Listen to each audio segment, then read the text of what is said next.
Hey friends, it's Jessica from Three Rivers Homestead, and I'm coming to you from my very messy house. You see, this weekend I decided to begin a project that became a little more complicated than I anticipated.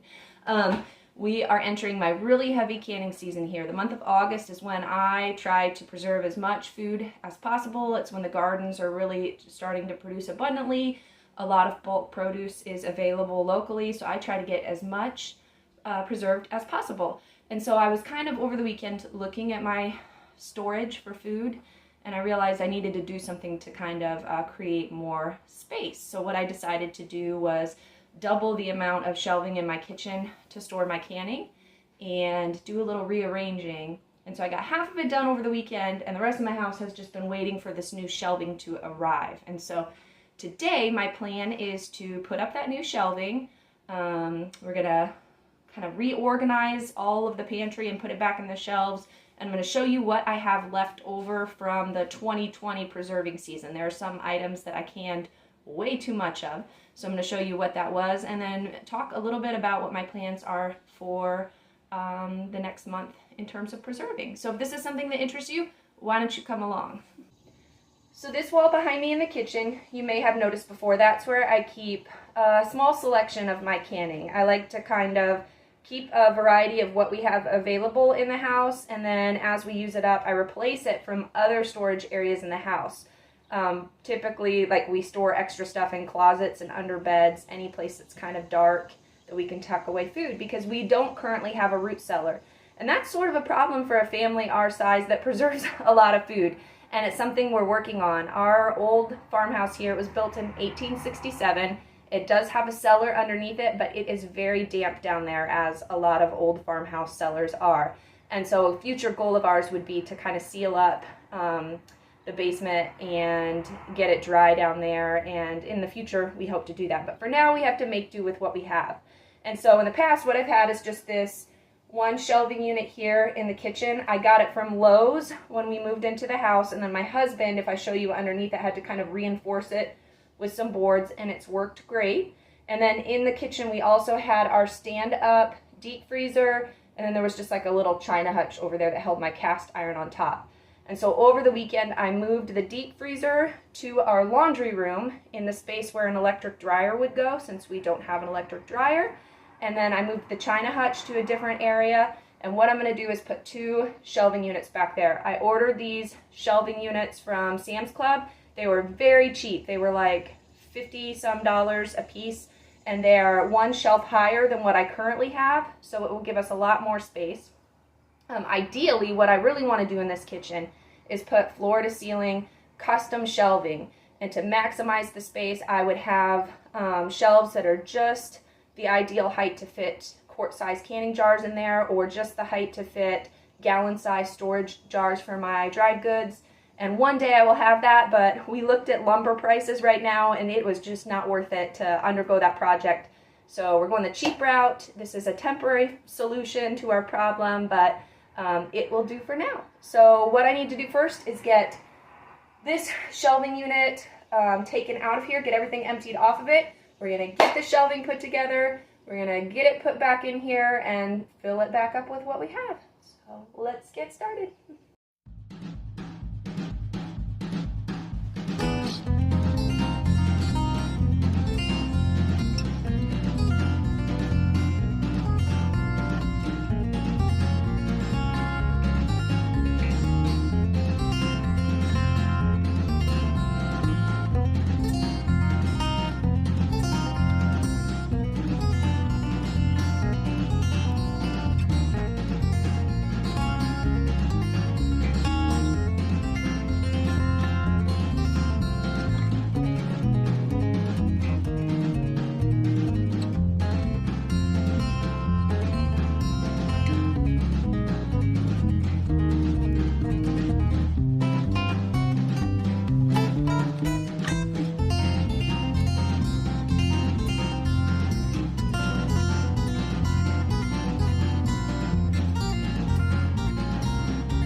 So if you're wondering what we're doing with the old shelves that we took out of the kitchen, those are now going in a corner here of our master bedroom. Now, it's definitely not ideal to have pantry storage in your bedroom, but once again, large family, small house, and we just have to use the space that we have and make it as functional as possible. And this was a wall that was empty that could fit this shelving unit, and so it'll be a great space to start storing up the 2021 canning stuff. I can fit on this one 6 quart jars deep, and I believe 11 rows across, so 66 jars per row, and there are 5 shelves, so it's not even going to touch everything I can this year, but it's a place, I guess, to start collecting things. And then when we max out on this space, I can start putting cases under beds and in closets, and that's what I usually do every year. Optimal storage for your canning jars is a place that is cool, dry, and dark. And so our kitchen, you may have noticed, actually has a lot of light to it. It is an optimal storage environment for our canning, but we have to make do with the space we have. The trade-off, while there is a lot of sunlight in the kitchen, is that it does stay very cool in the winter months when we're storing all of the food. The kitchen, our wood heat barely touches it, so it stays maybe 60 degrees most of the time in there, and that's great for the canning jars. Sunlight isn't necessarily going to spoil the insides of your jar. It's still going to be edible and safe to eat, but sunlight can fade the contents of the jar. And so if that's something you're worried about, storing things in closets, under beds, in a root cellar, in a darker room, like here in our bedroom, we keep the drapes shut a lot of the time, so this is a much more optimal space. So the new stuff goes here and in storage. The older stuff is in the kitchen so that we see it and we remember to use it, and that's what's going to work for now. So why don't I take you in the kitchen and show you how it turned out.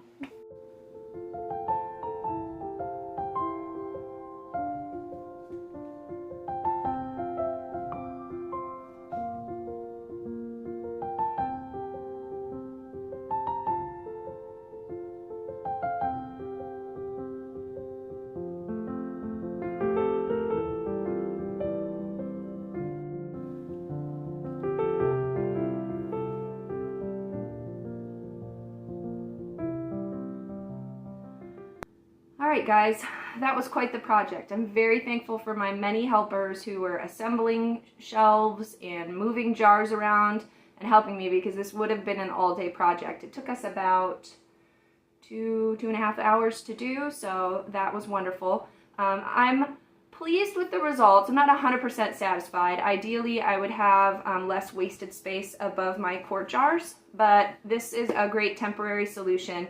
And when we do get our cellar fixed, these shelves will move down there, and we can put something else in this space up here that's a little more aesthetically pleasing, I guess. The metal shelves aren't the prettiest thing to have, you know, in your kitchen, but it's functional. And when you're a big family living in a tiny space, it's all about function, and this will serve us well for the time being. So let me show you what I have left. The majority of the canning on these shelves is left over from last year. This year so far, I pickled some garlic scapes. I've done a little bit of meat. Blueberries I've preserved through, I made jam, I made some blueberry syrup, and then I've done some just odds and ends, like I pickled a batch of peppers last week, but most of this stuff is left over. And I do have a canning playlist that you can check out if you want to know how I can. A lot of those items I've already done videos on. But let's see what I have left over and what we need to use up to make space for this year's harvests. So you can see down here on the bottom shelf is where I put my 5-gallon buckets, and that is where I store my bulk grains, such as rice, oats, we have buckwheat, what else do I have in there? There's some sugar, flour, my wheat berries, things like that. And so I'm able to fit 8 buckets across the bottom here. And then in the space behind, I have my 1-gallon containers full of water glassed eggs. I've done a video on that before. That's the method I'm using this year to preserve our fresh eggs for winter eating when our hens take their laying break. And so it was the perfect size just to have a row of the gallon jars in the back, and I have some buckets back there too. And then I have my 5-gallon buckets in the front. So that is what is on the bottom shelf. And then above that is where I'm storing the smaller quantities of grains and beans and other items that I buy in bulk, usually from Azure Standard. I've done a full pantry tour before. I think I did it last fall, and I'll link that below if you want to see what's in all of these jars. But for now, I'll just show you that this is the space. You can see there are 2 shelves worth from where I'm keeping all of that. Stuff like popcorn and beans and all sorts of yummy treats. Up here is where I have all my leftover stuff from 2020. Most of this was hidden in random spots around the house, and I just pulled it all out and it filled up these shelves pretty well, so we've got to get busy using it up. There was just like some random pie filling from last year. I've got carrots. This is all apple cider vinegar and other vinegars that I've made, a couple rows there. Fruit, what is that? Butter, like pear butter and peach butter, grape jelly, pickled okra, corn relish, lots of fruit sauces, peach salsa. This is my French onion soup. I did can that last week, so that's a new item. This is all of our honey that's left over from that we harvested this spring when our hives were died over the winter. We ended up taking some of the honey from it. We saved some of it to give to our new hives that we have. So anyways, that's what's left over. And lots of corn. I'm not preserving very much canned corn this year because I have a lot of that left. I'll be doing a lot of corn on the cob in the freezer instead. There's even more pints of corn down here. Broth, meat and beans. There's a little bit of barbecue sauce left and maybe one little taco sauce. These are all pickled peppers. There's jalapenos over there, and these are banana peppers. This is the pickled garlic scapes that I did this spring. I have just a few things of dilly beans left. A lot of this is tomato, all tomato sauce and tomato juice. And then a lot of this is the blueberry jam and blueberry syrup that I just canned a couple weeks ago. So that's what's on those shelves. Up here, this is all grape juice. I've realized I do not need to can as much grape juice anymore. I used to, when my kids were drinking a lot of kombucha, we used that way more often. Or I just need to get better about making them Jell-O and like popsicles from that. But there's a lot there, a lot more fruit sauce left. And then over here, this is mostly just smaller quantities of things. And a lot of this is dehydrated stuff. Like I see kale there, some herbs up there. There's some peppers. What's that? That's catnip from last year I still haven't used. So lots of the dehydrated stuff will go there. And then above that, and this is where all of my garlic that I just harvested is in that bucket. This has some potatoes I just harvested. And then there's just some other random odds and ends that need used up. So despite being very intentional about taking 2 months in January and February to eat out of our pantry, I didn't do any grocery shopping during those months, and I still didn't do a very good job of using up everything in our house. I found that last year what happened was I had frozen a lot more than I had canned. And so I was trying to save canning lids when I did that. And the freezers were very, very full, and I found myself gravitating toward using the freezer stuff up before even digging into my jars. And so a lot of these I kind of forgot about. I had boxes just randomly stuffed around the house, and I forgot they were there until, you know, this spring or summer when I was doing some cleaning, and I'm like, oh my goodness, where did this case of tomato sauce come from?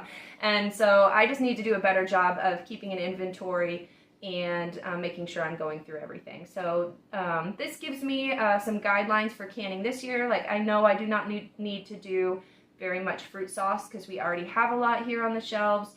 I don't need to do near as much tomato sauce. My tomatoes that I grow in the garden I can use to make salsa and some other items like the barbecue sauce and taco sauce that we really like.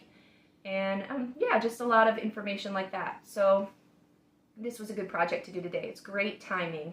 If you follow me on Instagram, you know that, excuse me, during the month of August, I do what's called the Every Bit Counts Challenge, and that starts here in less than a week. And what I try to do is to preserve something every day in the month of August, and people join me on Instagram using that hashtag Every Bit Counts Challenge. And there are also people who join me here on YouTube using that hashtag, and I'll be using that here as well this year. And my goal, hopefully, is to do a video once a week showing you all of the preservation that I've done throughout that week. It's a really wonderful thing. If you follow the hashtags on social media, you can see all these other food preservationists or preservers, what would the word be?